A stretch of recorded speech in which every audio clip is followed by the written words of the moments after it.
seeing so many students giving up on Chinese, not because the Chinese is so hard, it's because they picked the wrong teacher. The truth is, not all the Chinese teachers are the same. Choosing the wrong one will cost you time, energy, and lose your motivation. In today's video, I'm going to show you exactly how to find the right teacher for your goal, whether you are a complete beginner or you are learning. I will also share the most common mistake most students have when they're picking the teacher, and I will teach you how to avoid them. So let's dive in. The first rule is understand your goal and your level. So the common mistake that students make at this stage is that they don't really know what's their goal for learning Chinese, and they don't even know what their level is. So some of them might jump into a class without having a clear goal of learning Chinese. So they take the class that's focused on reading and studying, while their true goal is actually just to have conversation. Or they choose a teacher that's more targeted for advanced learner while they're still a beginner. And some of them don't even recognize the difference of conversational Chinese and test-based Chinese either. So before choosing a teacher, you definitely need to ask this question to yourself. What is your goal of learning Chinese, and what is your level at? So Chinese is a broad language. Different teachers focus on the different skill. For example, some are great to help you to start daily conversation. Some of them are good at helping you to focus on reading and writing, while some of them are specialized in those test-based Chinese. So if your goal is a beginner or to start a daily conversation, then don't choose those advanced teacher or the teacher who mainly focus on the test-based Chinese.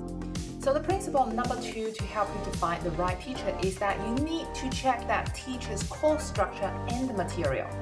So most of the common mistake that students make here, they literally just pick a random teacher that doesn't even have a clear course structure and doesn't even have a clear outcome for you. So they just follow that teacher with their freestyle learning. They don't even ask if this course have module that's helping you step by step to build up a foundation and help you to go to the next level. Another common mistake is that the student doesn't really asking about the material support. So when I'm talking about material here, you actually have two kind of situation. First situation is that some of the courses offer hundreds and hundreds of material.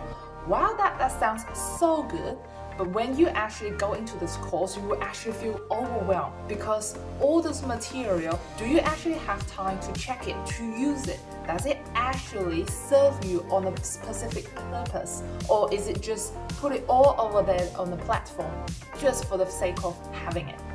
And the second situation is that some of the teacher does not even have the supporting material.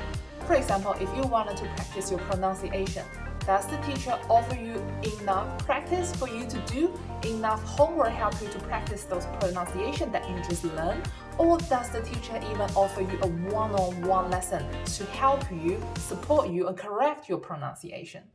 So what is a good course? So a good course should have a clear structure to help you to reach a certain goal, not just follow the textbook blindly. For example, when many teachers teach, they use a textbook called HSK. So HSK is kind of like a standard Chinese textbook.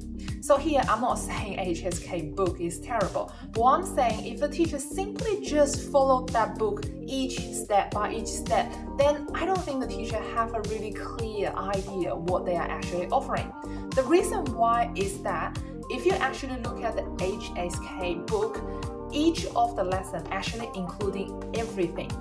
What I mean everything is that, for example, if we use HSK level 1, which is for pure beginner level, so each of the lesson literally include pronunciation, conversation, words, grammar, and characters.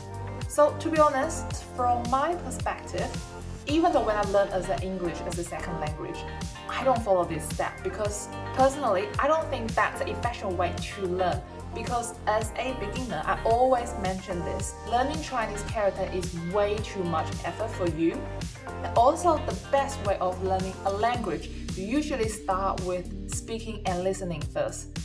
By saying that, doesn't mean that learning Chinese character is not a good idea. Yes, you can learn Chinese character, but not at the very beginning. So So therefore, in that case, especially if your goal is trying to have a conversation, and as a beginner, learning character is definitely not a good way.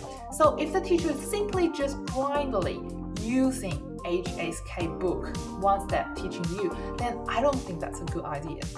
On the other hand, if you think like this way, let's put the characters aside and let's just focus on pronunciation first, pronounce the words correctly, and learn some simple sentence, and then you can form some mini conversation by each lesson. So let's say 3 months time, each day you get a mini conversation. 3 months time, you literally can hold like a long conversation. So that's what the clear goal and result is. So let me use myself as an example. My program, Mandarin Accelerator for Beginner, is literally targeted on those students who's purely beginner, never learned Chinese before and never learned the pronunciation. So my goal is to help Chinese beginners to hold a conversation that can last at least 5 minutes at the end of the course. So in my course, my focus is on pronunciation, listening skill, and also learning the sentence pattern that help you to create lots of different sentences yourself. Also, look at the supporting material. As we mentioned earlier, too much information could overwhelm you, while too little could be not enough. So what is a good material? So what you want is, first of all, an audio that you can listen anytime you want. Number 2, a word list or a PDF so that you can view as well. Number 3, regular feedback on your homework. Number 4, one-on-one live video session to check in with you to help you correct your mistake. So these materials are truly helping you with your learning journey. Okay, the principle number 3 for helping you to find the right teacher is that you need to align with the teacher's teaching philosophy. By saying that, it's because different teacher has different belief how the Chinese should be taught. For example, some teachers don't believe they need to focus too much on the pronunciation because they believe you will naturally pick it up along the way of your learning journey, while other teachers like me, I'm truly believe pronunciation is the foundation of the language. So which one do you agree? So if you believe pronunciation is truly the foundation of a language, and if you work with a teacher that don't believe that, then you will have trouble. Another example is that some of the teachers prefer group coaching because of the interaction and the fun environment. While other teachers like me, I offer one-on-one session because I can give you better targeted results. So again, I can't say which one is right, which one is wrong. It depends on you. Which one do you believe more? Do you want to have fun and interact with students? Or do you want to have a one-on-one and have a clear outcome? So again, understand what's your philosophy and then choose the teacher that align with yours. Well, number 4 principle of helping you to find the right teacher is that to look at their experience. One of the biggest mistakes is that most of the students thinks time equal experience. They believe that more time of teaching means better teacher. Well, this could mean wrong because some of the teacher might teaching same thing exactly, even though the method is not effective. Another mistake that most of students make is that they assume all the native Chinese speakers are automatically good teacher. While that could be right, but the true fact is, being native speaker doesn't mean they can explain their language clearly. For example, if you ask an English speaker, can you tell the difference of past simple and present perfect? Do you think every single of the English speaker can explain that well to non-native speaker or to beginner? There you go. I think you get your answer. So don't pick your teacher based on their nationality or the years of teaching. What you need to do is to look at what results their students get. Ask yourself this: do they have a real Chinese successful story? Do students actually reach the goal that they promised? And also, I think another important factor is that has this teacher ever learned a second language themselves? The reason why I mention about this is because the teacher who's gone through a language learning process will understand your pain point, your struggle, and understand what method actually works for them, what method actually not works for them. For example, I have been learning English as my second language for most of my life. So all the mistakes that I have made, I believe you made that too. For example, before I always like to write a whole list of vocabulary and then just trying to memorize them without any context. While years that proved me wrong, like even I spent 10 hours to memorize them, I have no idea what that means. But number 5 to help you find the right teacher is that you need to pay attention how this teacher explains things. So one thing you cannot avoid when learning language is that you need to learn grammar.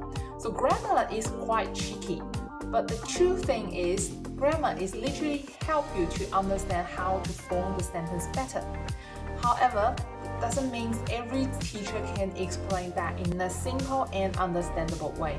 For example, the textbook they're using might talking about those big words. For example, like modal verb, nominal predicate, interrogative pronoun. So learning all that words not really helping you about the sentence pattern or forming a sentence. Especially it's quite difficult for the beginners. So you need to find a teacher that can explain things in a clear, simple, understandable language. It's just help you to understand the grammar a lot easier. Principle number 6 to help you find the right teacher is that you need to pay attention to their teaching style and their personality. So a lot of students might not even pay attention to that, but you do need to pick a teacher that suits to your vibe. I think all of you have this experience. When you were in school, if you really like a teacher, somehow you always have good score for that subject. Well, at least it's for me. So therefore, you need to ask yourself, what kind of teacher do you like? Because some of the teachers are really friendly and supportive. Some teachers are really strict and structured. Some teachers are really fun and full of energy. And some teachers maybe have a mixed combination of a bit everything. So when you choose a teacher in terms of personality, ask yourself, do I need someone fun to keep me motivated to keep learning the course? Do I want a strict teacher to hold me accountability? Do I want a friendly and relaxing learning experience? If you're clear about that, then you can choose the teacher that fits you the best. Because teachers' teaching style and personality can be reflecting in their course. For example, if you like a fun teacher, then most likely in their course they might build in some funny element inside. So you might have a laugh when you're learning the course. If you're looking for a strict teacher, then you might have a good outcome because they hold you accountable. Choosing a Chinese teacher is a big decision. Hopefully, this 6 principles will help you to find the teacher for you. And when you find the right teacher, you will find out learning Chinese is 10 times easier and more enjoyable. So for the 6 principles that I shared to you today, which one is the most helpful to you? Please leave a comment below and let me know. If you find this video is helpful, please make sure you subscribe and hit the notification bell so you wouldn't miss any single episode. So thank you so much for watching and I will see you next time. Bye!